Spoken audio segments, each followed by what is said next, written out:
골로새서 2장 16절부터 23절까지 말씀입니다. 326페이지에 있습니다.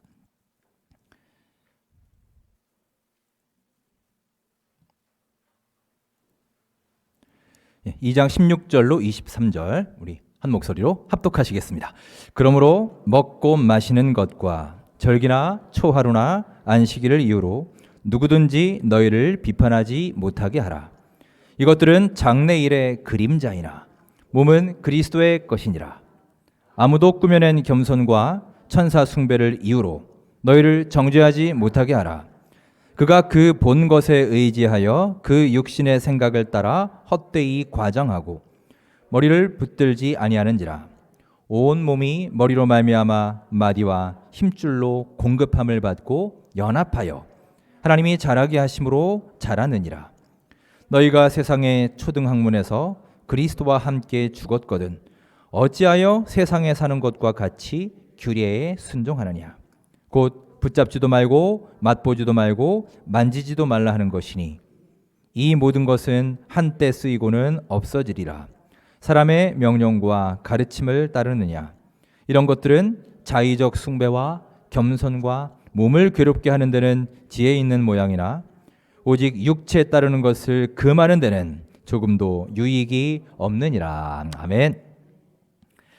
자, 여러분 반갑습니다. 하나님의 은혜와 사랑이 예배하는 우리 가운데 가득히 넘치시기를 간절히 바랍니다. 어제가 절기상으로 입동이었습니다. 이제 겨울이 시작되었습니다. 다음 주일이 추수감사절이고요. 이제 감사절이 지나면 곧 4주간의 대림절, 대강절이 시작이 되죠. 그리고 대림절이 끝나면 바로 성탄절입니다. 그러면 올 한 해가 이제 곧 또 마무리됩니다. 2020년을 돌아보면 정말 뭘 했는지는 잘 기억이 안 나죠. 저도 무엇을 했는지 모르게 어느새 11월이 되었습니다. 하지만 한 가지, 코로나 때문에 세상에 정말 많은 것들이 바뀐 해다. 아마 역사에 남을 그런 한 해가 되지 않을까 싶습니다. 자, 2달 채 남지 않은 올 한 해를 잘 마무리하시고 그동안 흐트러진 우리 신앙을 잘 정비하셔서 속히 믿음의 정상 궤도로 진입하는 우리 모든 원천교회 성도님들 될 수 있기를 주의 이름으로 축원합니다. 자, 서로 함께 우리 반갑게 인사하겠습니다. 반갑습니다. 한 주간 주 안에서 평안하셨습니까? 위로해 주시고 격려해 주시기 바랍니다. 반갑습니다. 자, 오늘은 교회 안의 세상, 세상 안의 교회라는 제목으로 말씀을 나누겠습니다. 교회와 세상의 관계에 대한 말씀입니다. 우리는 이 세상과 뗄래야 뗄 수 없는 관계 속에서 살고 있죠. 그래서 우리나라도 아닌 미국의 대통령 선거가 이번 한 주간 최고 이슈가 되기도 했습니다. 아마 우리나라만 그런 게 아닐 것입니다. 전 세계가 미국 대통령이 누가 되느냐, 트럼프냐, 바이든이냐, 여기에 따라 여러 가지 자국의 중심과 관심이 달라지기 때문에 그것에 아주 관심을 집중했을 것입니다. 확정이 된 것 같죠? 네, 오늘 새벽에 보니까 이제 바이든으로 확정이 된 것 같습니다. 성경에 보면 세상이라는 말에는 크게 2가지 단어가 사용되는 것을 볼 수 있습니다. 하나는 헬라어 코스모스라는 단어인데요, 공간적인 개념의 세상을 말합니다. 또 하나는 헬라어 아이온이라는 단어가 있는데요, 이 단어는 시간적인 개념입니다. 즉, 이 시대, 이 세대라는 뜻의 세상이에요. 유명한 로마서 12장 2절을 보시면 너희는 이 세대를 본받지 말고라고 했죠. 그때 이 세대라는 말이 바로 아이온이라는 단어입니다. 그래서 우리가 성경을 읽다 보면 이 세상이라는 개념이 좀 헷갈리기도 하고 또 이해가 잘 되지 않을 때도 있습니다. 자, 예를 들어서 여러분 요한복음 3장 16절 잘 아시죠? 우리 주일학교 때부터 암송했던 구절입니다. 화면을 잠깐 보시고요. 나온 부분만 한번 읽어볼까요? 시작. 하나님이 세상을 이처럼 사랑하사 독생자를 주셨으니. 아멘. 하나님이 세상을 사랑하셨다라고 했습니다. 자, 잘 기억해 두시고요. 두 번째, 똑같은 사람, 사도 요한이 쓴 편지예요. 요한 1서 2장 15절에 보면 이런 말씀이 있습니다. 읽겠습니다. 시작. 이 세상이나 세상에 있는 것들을 사랑하지 말라. 아니, 하나님은 세상을 사랑하신다고 해놓고 우리 보고는 세상을 사랑하지 말라고 하시니 이게 어떻게 된 걸까요? 자, 이것은 서로 모순되는 말이 아니라 이 두 구절에 나와 있는 세상이라는 의미가 다르기 때문입니다. 즉 성경에서 말하는 세상이라는 단어에는 몇 가지 다른 뜻이 있습니다. 한번 그 뜻에 대해서 살펴보죠. 첫째, 이 땅, 우리가 살고 있는 지구라는 뜻의 세상이 있습니다. 하늘의 반대말로서의 세상이에요. 즉 우리가 지금 발 딛고 살아가고 있는 이 땅으로서의 세상을 말하는 것입니다. 두 번째는 그런 땅이 아니라 온 천한 만민들, 민족들, 열방들 이런 의미로서의 세상이 있습니다. 로마서 1장 8절을 보시면 내 하나님께 감사함은 너희 믿음이 온 세상에 전파됨이로다. 이런 구절이 있어요. 너희 믿음이 온 세상에 전파된다. 이때의 세상은 모든 민족과 열방, all nations를 뜻하는 말입니다. 세 번째는 세속적, 물질적 관심의 영역으로서의 세상이 있습니다. 우리가 흔히 그런 말들 하죠. 야, 너는 사람이 왜 그렇게 세상적이냐? 너무 세상적으로 살지 마. 이런 말 합니다. 이때의 세상이란 게 바로 이런 뜻입니다. 즉 영적이다라는 말의 반대 개념으로의 세상을 뜻합니다. 네 번째는 죄로 오염된 영역으로서의 세상이 있습니다. 이것은 거룩함, 성결함 이런 말들과 대조되는 개념으로서의 세상입니다.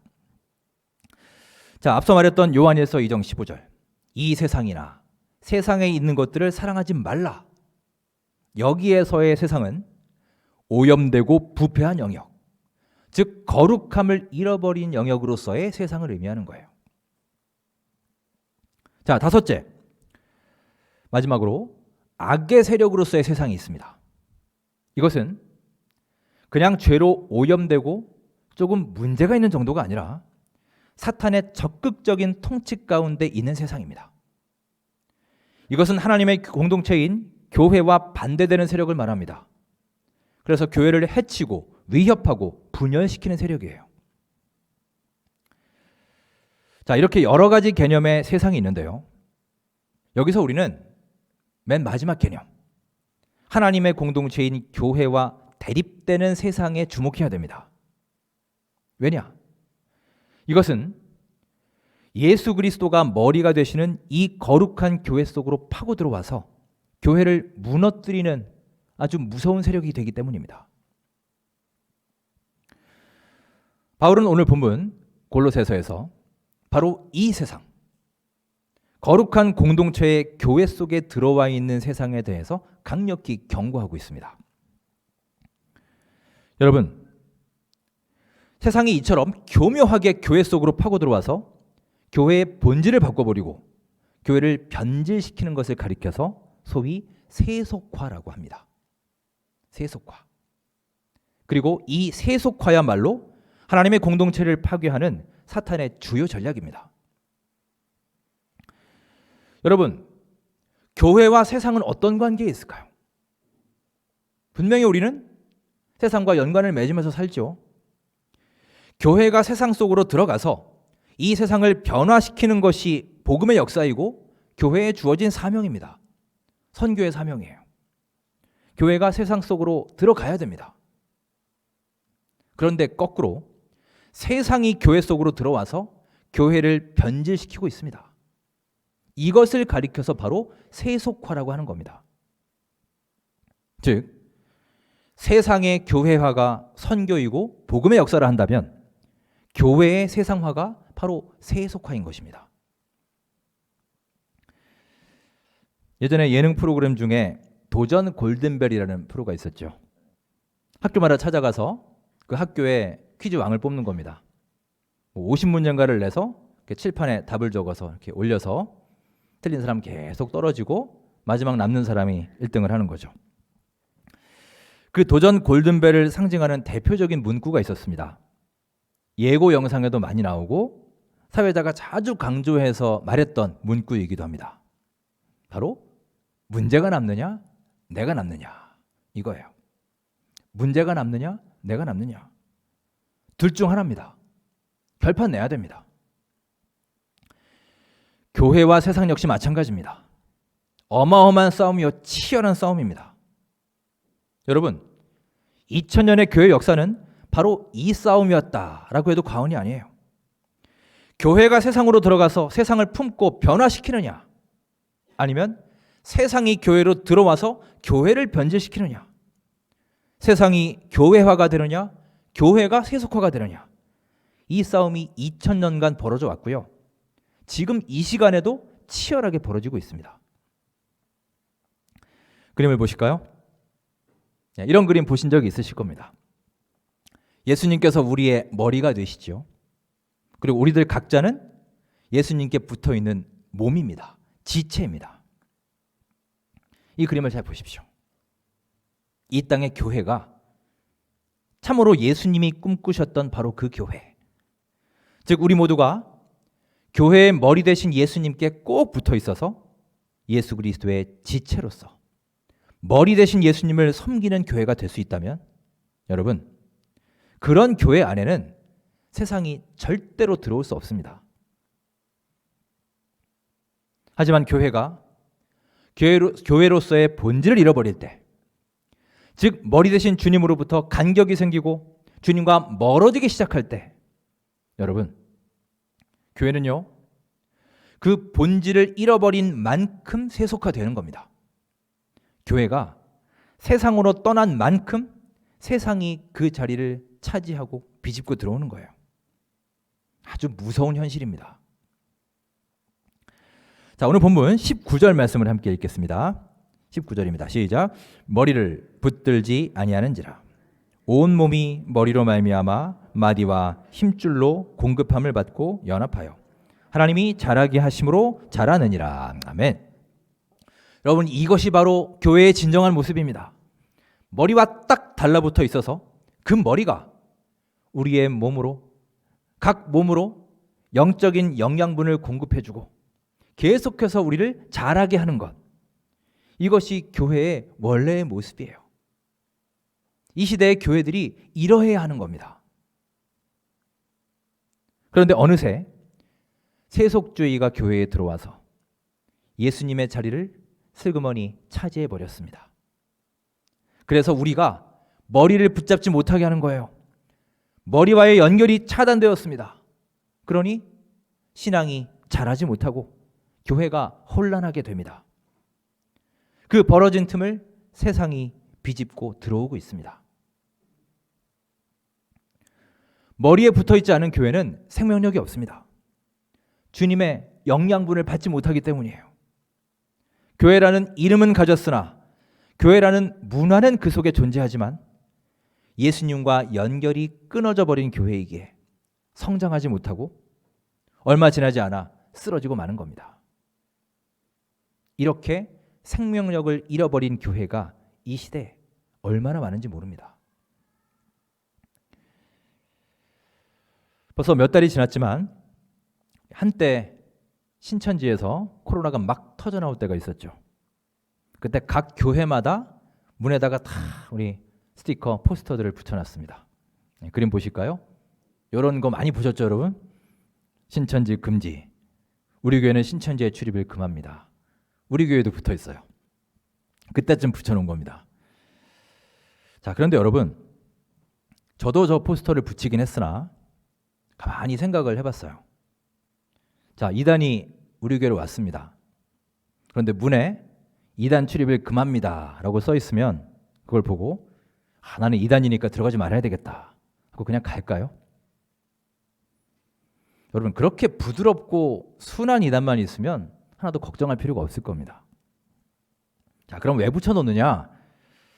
저는 그 문구를 보고 신천지가 각성해서 돌아가기를 바라는 것보다는 그것도 없진 않지만 그래도 우리 교회는 여기에 신경을 쓰고 있고 주의하고 있다, 이런 어찌 보면 우리 교인들을 향한 메시지의 성격도 분명히 있습니다. 여러분, 주변에 이단들을 보셨습니까? 이단들은요, 자기들이 이단이라고 생각할까요? 아닙니다. 자기들이 이단이라고 결코 생각하지 않아요. 제 친구 중에도 그 하나님의 교회라고 아시죠? 안상호. 예, 그 교회에 아주 열심히 다니는 친구가 있어요. 몇 년 전부터 그랬는데 가끔 카톡을 주고받습니다. 자기가 절대로 이단이라고 생각하지 않아요. 제가 목사라는 걸 아는데도 저보고 이상하대요. 저보고 이단이랍니다. 그런데 여러분, 어떤 사이비 종교보다, 어떤 이단보다 더 강력하게 교회를 위기로 몰아넣고 파괴하는 것이 무엇인지 아십니까? 그게 바로 세속화입니다. 어쩌면 훨씬 더 무섭고 더 위협적인 존재예요. 여러분, 교회는 교회이기 때문에 세상과 다를 것이다. 여러분 그렇게 생각하시나요? 그렇게만 된다면 얼마나 좋겠습니까? 하지만 불행하게도 그렇지 않습니다. 이미 교회 안에 세상이 많이 들어와 있어요. 교회와 세상이 도무지 구별이 안 되는 때가 점점 많아지고 있습니다. 여러분, 물론 교회는 세상 안에 있고 또 세상 안에 있어야 됩니다. 교회가 세상과 담쌓고 살 수는 없는 거 아닙니까? 세상과 연결을 맺어야죠. 하지만 여러분, 교회가 세상 안에 있어야지 세상이 교회 안에 있어서는 안 되는 것입니다. 교회가 세상에 물들지 않고 세상이라는 불순물이 이 안에 들어와 있지 않다면, 또한 머리 대신 우리 예수님과 딱 붙어서 매일매일 주님의 풍성한 영적 영양분을 공급받고 자라는 교회는 여러분, 그 자체로 감동과 감사의 물결이 가득 넘치는 아름다운 공동체가 될 수 있을 줄 믿습니다. 성경 속 예루살렘 교회를 보십시오. 예루살렘 교회가 세상을 어떻게 바꿨습니까? 그 보잘것없던 교회, 그 하찮은 사람들이 모여있던 그 연약한 교회가 이 세상을 뒤집어 엎지 않았습니까? 성령의 능력을 받아 엄청난 영적 영향력을 발휘했습니다. 이게 바로 진정한 교회의 모습이에요. 교회의 크기가 크든 작든, 교인 수가 많든 적든 상관없이 영적으로 견고한 교회, 영적으로 파워풀한 교회는 세상에 물들어가는 것이 아니라 세상을 변화시키는 교회인 줄 믿습니다. 이런 영적인 힘이 발휘되는 교회가 이 시대에 필요한 진정한 교회입니다. 저는 우리 원천교회가 바로 이런 영적 능력이 발휘되는 교회가 될 수 있기를 간절히 바랍니다. 자, 그렇다면 여러분, 교회 안에 들어와 있는 세상이란 과연 어떤 것일까요? 교회는 어떤 것을 구체적으로 주의하고 경계해야 될까요? 오늘 골로새서 본문은 크게 세 가지로 이것을 경고하고 있습니다. 자, 첫째, 교회 안에 들어와 있는 세상은요, 율법과 전통이라는 것입니다. 자, 16절, 17절 말씀을 함께 읽으며 이 내용을 살펴봅니다. 16절, 17절 시작. 그러므로 먹고 마시는 것과 절기나 초하루나 안식일 이유로 누구든지 너희를 비판하지 못하게 하라. 이것들은 장래일의 그림자이나 몸은 그리스도의 것이니라. 아멘. 먹고 마시는 것, 절기, 초하루, 안식일, 이런 것들이 유대인의 율법과 전통이었어요. 그런 것들 때문에 너희는 서로 비판하지 말라는 것입니다. 왜냐? 이런 율법과 전통은 단지 그림자일 뿐이다. 그리스도를 보여주는 그림자에 불과한 것이지 그게 몸이 아니기 때문이다라는 거예요. 그런데 우리는 매일매일 이 그림자, 이 껍데기를 붙들고 살아갑니다. 자, 물론 교회에는 좋은 전통도 있습니다. 우리가 잘 계승하고 잘 살려야 되는 좋은 전통도 분명히 있어요. 하지만 여러분, 교회가 자꾸만 전통화되어 갈 때, 즉 전통이라는 것이 교회를 붙잡고 있을 때 교회는 위기를 맞습니다. 전통이라는 게 결국 무엇입니까? 자기가 옛날에 했던 것, 내가 익숙한 것에다가 의미를 부여하는 거예요. 그게 전통이죠. 그래서 우리 교회는 오랫동안 이렇게 해왔어. 이런 것에 익숙해. 교회는 원래 그렇게 하는 거야. 그냥 따라. 이런 거죠. 새로운 것을 하려면 여러분 솔직히 불편합니다. 다 그러실 거예요. 우리가 뭔가를 바꾸려 하면, 안 하던 걸 하려면 당연히 불편한 점이 있습니다. 오늘 여러분 다 교인 출입증 찍고 들어오셨죠? 어떠세요, 여러분? 복잡한 것도 아니고 몇 주 지났지만 아직도 좀 낯설고 어색하시죠? 당연히 그러실 겁니다. 저도 이 온라인 예배가 시작되면서 저기 앞에 카메라가 달려 있어요. 솔직히 저거 없을 때는 제가 굉장히 편하게 설교를 했는데요. 저 카메라 달고 나서부터 참 불편합니다. 현장 예배 같으면 이렇게 여러분 눈을 맞추면서 설교하면 되는데, 온라인 예배 드리시는 분은 제가 저 카메라를 봐야 딱 정면을 보는 것처럼 보이겠죠? 여러분들을 보면 그냥 두리번 되는 것처럼 보일 겁니다.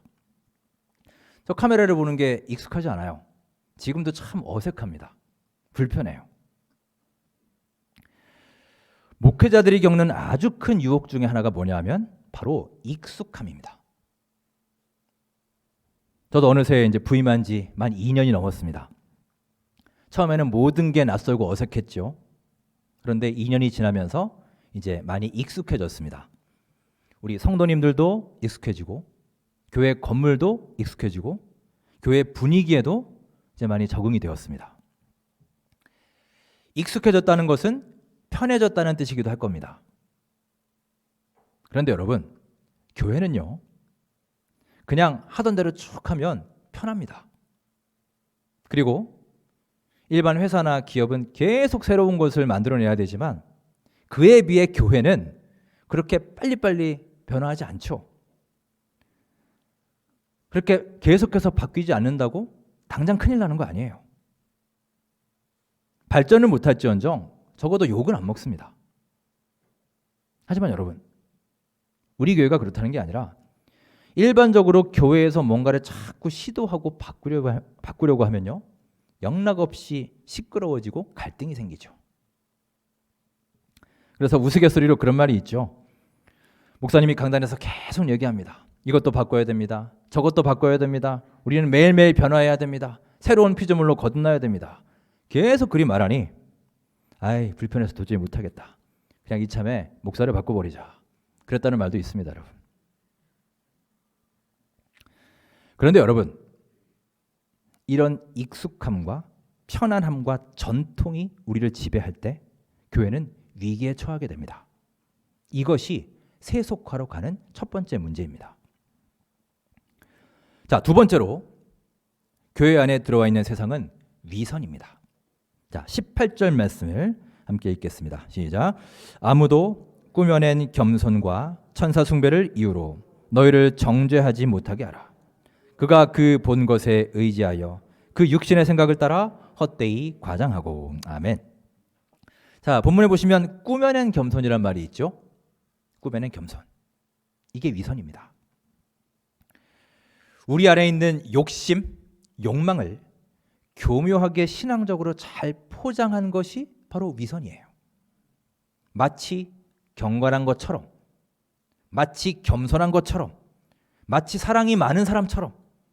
교회에서는 그렇게 하지만 실제 자기 삶에서는 전혀 자기를 포기하지 않는 삶, 내 것은 하나도 양보하지 않는 모습, 신앙의 연수가 쌓여도 조금도 변하지 않는 모습, 그런 위선의 모습들이 우리에게 사실 얼마나 많이 있습니까? 역사상 가장 위대한 기도자로 여겨지는 조지 뮬러 목사님을 아실 겁니다. 혹시 이런 그림을 보셨나요? 예. 뮬러 목사님의 그림입니다. 조지 뮬러 목사님이 이런 말씀을 하셨습니다. 자, 우리 그 말씀을 한 목소리로 함께 읽어볼까요? 시작. 우리의 진정한 기도는 기도가 끝난 후 15분이 지난 후부터 내 삶에서 시작된다. 아멘. 5만 번 기도 응답받은 목사님이 하신 말씀이에요. 이게 무슨 말일까요, 여러분? 우리가 기도할 때 뜨겁게 기도합니다. 열과 성을 다해 기도합니다. 그런데 기도 끝나고 한 15분쯤 지나면 다시 내 현실로 돌아오지요. 환경이 보입니다. 내 마음속에 또 욕심이 튀어나옵니다. 우리 믿음이 또 흔들린다는 거예요. 즉 뮬러 목사님의 말씀은 우리의 기도는 삶의 연속이어야 한다는 것입니다. 우리가 얼마나 위선적인 존재인지를 보여주죠. 기도는 기도고 삶은 삶이야. 교회는 교회고 직장은 직장이야. 여러분, 이게 바로 오늘날 우리 크리스천들과 우리 교회들의 모습 아닙니까? 이런 위선이야말로 교회를 위기에 빠뜨리고 세속화시키는 주된 원인이 되고 있습니다. 자, 세 번째로 교회 안에 들어와 있는 세상은 교만입니다. 자, 20절 말씀을 함께 읽으며 우리 교만에 대해 살펴봅니다. 시작. 너희가 세상의 초등 학문에서 그리스도와 함께 죽었거든 어찌하여 세상에 사는 것과 같이 규례에 순종하느냐. 아멘. 교회 공동체를 파괴하는 사탄의 가장 강력한 무기 중에 하나가 바로 교만입니다. 영적으로 우월감에 빠지게 하는 거예요. 여러분, 교만은 성도들을 분열시키고 갈라놓습니다. 하나 되지 못하게 합니다. 뿐만 아니라 여러분과 제 안에 있는 감동을 갉아먹습니다. 여러분, 우리가 교만해졌을 때를 한번 보세요. 우리도 살면서 교만에 빠졌을 때 한두 번쯤은 다 있으시죠? 어깨에 힘들어가고 내 힘으로 다 할 수 있을 것 같고 아주 기고만장해서 그야말로 목에 기부 썬 것 같은 그럴 때가 있습니다. 그런 교만에 빠졌을 때 어떻던가요? 우리 마음에 감사가 있던가요? 감동이 생기던가요? 대단히 힘듭니다. 남을 무시하게 되고 내 생각대로 일이 되지 않으면 짜증내고 분노가 폭발하게 됩니다. 어느새 감사가 사라지고 감동이 사라져버려요. 21절에 보면 곧 붙잡지도 말고 맛보지도 말고 만지지도 말라 하는 것이니 라고 합니다. 이 말은 골로새서가 쓰여질 당시 헬라 사회를 지배하고 있던 철학이 소위 스토아 철학이라고 하는 것이었습니다. 이 스토아 철학은 인간의 이성과 절제와 금욕을 강조하는 철학이에요. 그것 자체는 절대 나쁜 게 아닙니다.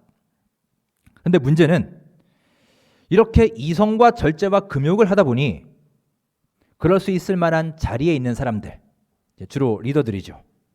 그 사람들이 영적으로 우월감을 갖게 된 겁니다. 나는 너희들과는 근본적으로 달라. 나는 이렇게 금욕하며 이렇게 절제하며 살고 있어. 너희들은 못하지 않아.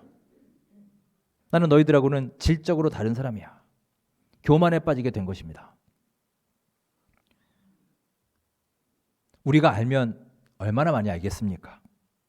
우리가 뛰어나면 얼마나 뛰어나며 우리 믿음이 좋다 한들 얼마나 좋겠어요. 그럼에도 자기는 마치 영적으로 충만한 사람처럼 우월감에 빠져서 남을 비난하고 평가하고 정죄하곤 합니다. 이러한 교만이 우리 가운데 자리 잡을 때 교회가 갈라지고 세속화되는 것입니다. 사랑하는 여러분, 지금도 교회 안에 들어와서 버젓이 우리 속에 자리 잡고 있는 이런 세상의 모습들을 몰아내시고 그 자리를 우리 주 예수 그리스도의 뜨거운 사랑으로 하나하나 채워갈 수 있기를 간절히 바랍니다. 우리 모두 나의 머리 되신 예수님, 우리의 머리이신 예수 그리스도께 꼭 붙어서 거하시기 바랍니다. 틈을 주지 마십시오. 우리가 예수님과 가까이 붙어서 주님의 영적인 양식을 매일매일 먹고 자라면 세상이 우리 가운데 절대로 침투할 수 없습니다. 그렇게 주님과 가까워지기 위해서 하루하루 기도하고 노력하고 분투하는 가운데 우리 안에 잃어버렸던 감동이 되살아나고 성도님들 한 명 한 명이 견고한 신앙을 가진 아름다운 주님의 공동체가 될 줄 믿습니다. 우리 원천교회가 세상에 물들어가는 교회가 아니라 세상을 변화시키고 영적인 능력을 발휘하는 생명력 있는 교회가 될 수 있기를 주님의 이름으로 축원합니다. 기도하겠습니다. 사랑의 하나님,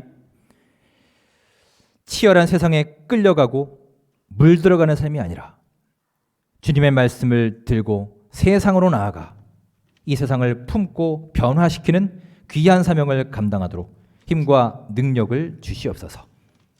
우리 안에 자리 잡고 있는 익숙함과 위선과 교만의 요소를 극복하고 우리의 머리 되신 예수님과 꼭 붙어서 주님의 영적 영양분을 받아 하루하루 성장하고 열매 맺는 생명력 있는 주님의 공동체가 되게 하여 주시옵소서. 예수님의 이름으로 감사하며 기도드립니다. 아멘.